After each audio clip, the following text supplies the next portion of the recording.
예, 회의 시작하겠습니다. 어제 온 국민이 한마음으로 월드컵 축구 승리를 응원했습니다. 이겼으면 좋았겠지만은 그래도 우리 대표팀이 아주 잘했다는 평가가 많습니다. 다음 가나와의 경기에서는 꼭 승리의 기쁨을 국민들에게 안겨주시길 바라겠습니다. 민주당이 말로는 협치 상생 이야기하면서 뒤로는 뺨을 치는 일을 하고 있습니다. 어제 모처럼 예산 처리 이후에 국정조사하는 걸로 합의를 했습니다마는 또다시 우리 당 의원들이 퇴장한 가운데 일방적으로 핵심 정책과 공약에 대한 예산마저도 칼질해서 넘기고 있는 독주를 감행하고 있습니다. 국토위에서는 용산공원 조성 예상 사업 165억을 삭감을 했는데요. 이것은 문재인 정부에도 꾸준히 추진되어 오던 사업입니다. 무슨 억하심정이 있어 이런지 모르겠습니다.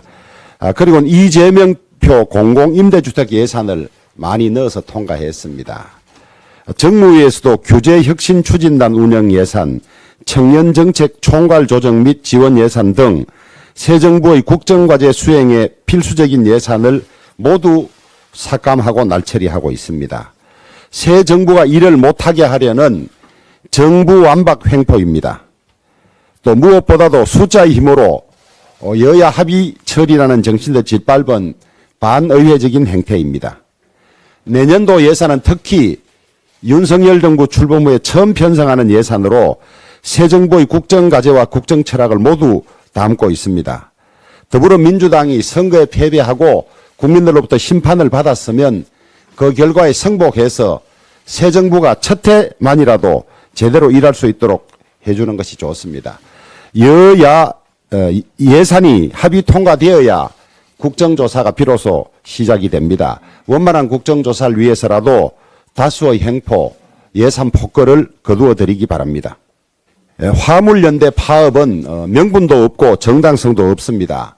또 정부의 약속 위반 때문이라는 그들의 말도 사실이 아닙니다. 정부는 파업이 계속되면 운송 개시 명령을 내릴 수도 있고 불법 행위에 대해 무관용 원칙으로 엄정히 대응하겠다고 합니다. 당연히 그래야 합니다. 노조가 국민과 한국 경제를 볼모로 잡고 힘에 의지해서 이기주의적 요구를 관철하는 행위는 더 이상 용납되어서는 안 됩니다. 나아가 민노총은 현재 화물, 학교, 병원, 철도를 포함하는 릴레이 파업을 계획하고 있습니다.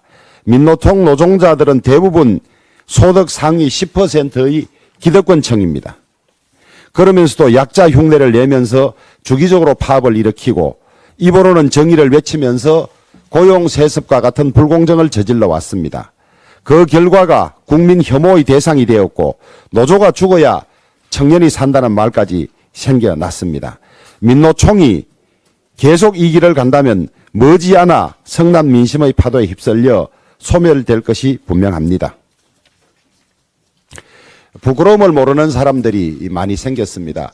오늘 회의 들어오기 전에 우리 의원님들 말씀이 있었습니다마는 제보고는 언급조차 하지 말라고 하시던데 김의겸 민주당 대변인 흑석 선생이라 그랬는데 우리 의원님들이 이제는 흑석 선생을 흑색 선생으로 바꾸어 불러야 된다고 주문이 있었습니다. 청담동 술자리가 청담동 뻥자리가 됐습니다. 더구나 본인이 협업까지 했다고 했습니다. 일언부중이면 천어무용이라 그랬습니다. 한마디 말이 거짓말이면 나머지 천마디 말도 전부 거짓이 될 수밖에 없습니다. 김의겸 의원은 더구나 민주당의 대변인입니다. 공당의 대변인이 한 번도 아니고 몇 차례나 이런 일이 되풀이 되는데도 그대로 대변인으로 두는 민주당도 참 이해가 잘 안 됩니다. 앞으로 김의겸 대변인이 하는 말을 국민들이 믿겠습니까? 부끄러움을 모르는 데는 또 둘째 가라면 서러워할 사람이 또 한 사람 생겼습니다. 김명수 대법원장입니다. 내년 대법원장 퇴임식에 1억 800만 원 예산을 편성해서 요구했다고 합니다. 김명수 대법원장은 대한민국 사법부 역사에서 가장 치욕적인 기록을 계속 써나가고 있습니다. 코드 인사로 우리법 연구회, 국제인권법 연구회 출신들을 요직에 기용하면서 사법부 정치적 중립성을 훼손하고 사법부를 문재인 행정부의 시녀로 전락시켰습니다. 사법부에 대한 국민의 신뢰는 역대 최악으로 떨어졌습니다.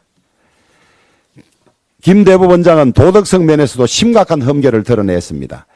임성근 전 부장판사의 사표 수리를 거부하고도 국회 거짓 해명을 했고, 이로 인해서 공문서 위조와 직권 남용의 혐의로 검찰 조사까지 받고 있습니다. 또 16억을 들여서 천년 대리석으로 공간을 예산 전용까지 해서 호화 리모델링을 했고, 그 공간에 아들 부부를 무상으로 거주시키면서 공간 재테크를 했을 뿐만 아니라 재판과 관련 있는 자신의 며느리 소속 변호사들을 모두 공간에 초청해서 향응을 대접한 일도 있습니다. 퇴임식에서 무슨 말을 할지 저는 참 궁금합니다. 우리 당이 김명수 백서도 냈습니다마는 저렇게 부끄러움을 모르는 사람이 대한민국 사법부의 수장으로 있다는 것이 참 분하고 억울합니다. 네, 화물연대 파업으로 국민의 피해가 점점 커지고 있습니다. 전국 12개 항만 컨테이너 반출입량이 평시 대비 40% 아래로 떨어졌습니다.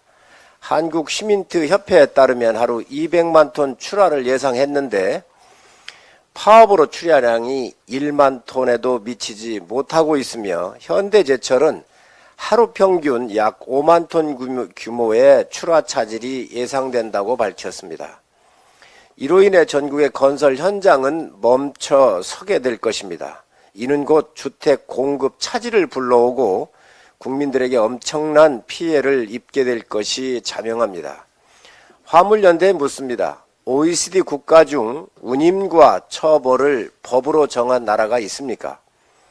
화물연대가 주장하는 안전운임제는 우리나라를 제외하면 전 세계에서 호주 단 한 곳만 시행한 적이 있는데 이 또한 2주 만에 폐지를 한 제도입니다.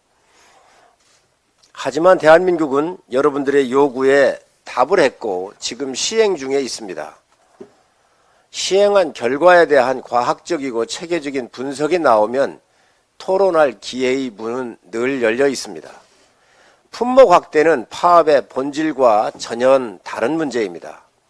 품목 확대를 요구하는 자동차 캐리어, 위험물 등 품목은 소득도 이미 타 품목보다 운임이 높고 규격화와 표준화가 곤란한 문제가 있습니다. 품목 확대는 자신들의 세력 확대를 위해 물류 시스템을 인질로 잡아 정치적 이득을 보겠다는 민주노총의 정략적 계산이 깔려 있습니다. 민주노총의 이익을 위해 나라 경제를 혼란에 빠뜨릴 수는 없습니다. 현재 전 세계 경제 위기로 인한 고물가, 고금리, 고환율 등 국민들이 고통을 겪고 있습니다. 화물연대는 나라와 국민 전체의 고통에 답하시기 바랍니다. 이제 그만 일터로 돌아가시기 바랍니다. 모든 국민들의 바람입니다. 검찰이 이재명 대표와 주변인들의 계좌 추적을 위한 영장을 발부받았다고 합니다.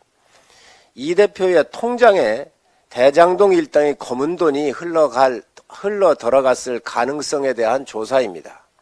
이재명 대표의 분신인 측근 2명이 구속되고 범죄 사실이 구체적으로 드러나도 민주당은 검찰의 수사를 정치 탄압이고 이 대표의 명예를 훼손하려는 악의적 수사라고 주장을 하며 검찰 수사의 정당성을 폄훼하고 있습니다.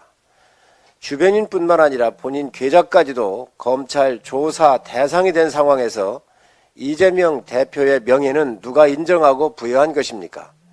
이재명 대표는 2018년 1월 30일 방영된 MBC 프로그램에서 범죄 청산은 초강도로 뿌리를 뽑아야 한다.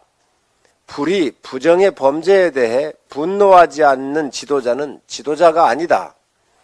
범죄를 처벌하는 것을 정치 보복이라고 하는 것은 적폐 세력과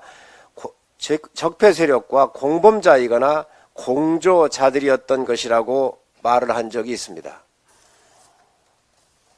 명색이 대선 후보까지 한 정치 지도자가 최측근이 구속이 되고 자신에 대한 수사가 이루어질 상황에서도 민주당 뒤에 숨어 묵묵부답하는 태도가 전 대권 후보이자 대한민국 정치사의 한 축이고 자랑스러운 민주당의 당대표다운 것입니까? 이재명 대표가 명예를 회복할 수 있는 유일한 방법은 떳떳하게 검찰 수사에 응함으로써 먼지 안 털 1원이라도 받았으면 모든 공직을 내려놓겠다고 대국민 선언을 한 자신의 말을 지키는 것입니다. 민주당도 내 입맛에 맞으면 국민의 뜻이고 나에게 불리하면 정치 탄압이라고 주장하는 것은 민주당 역사에 국민으로부터 버림받는 기록으로 남게 될 것임을 잊지 마시기 바랍니다.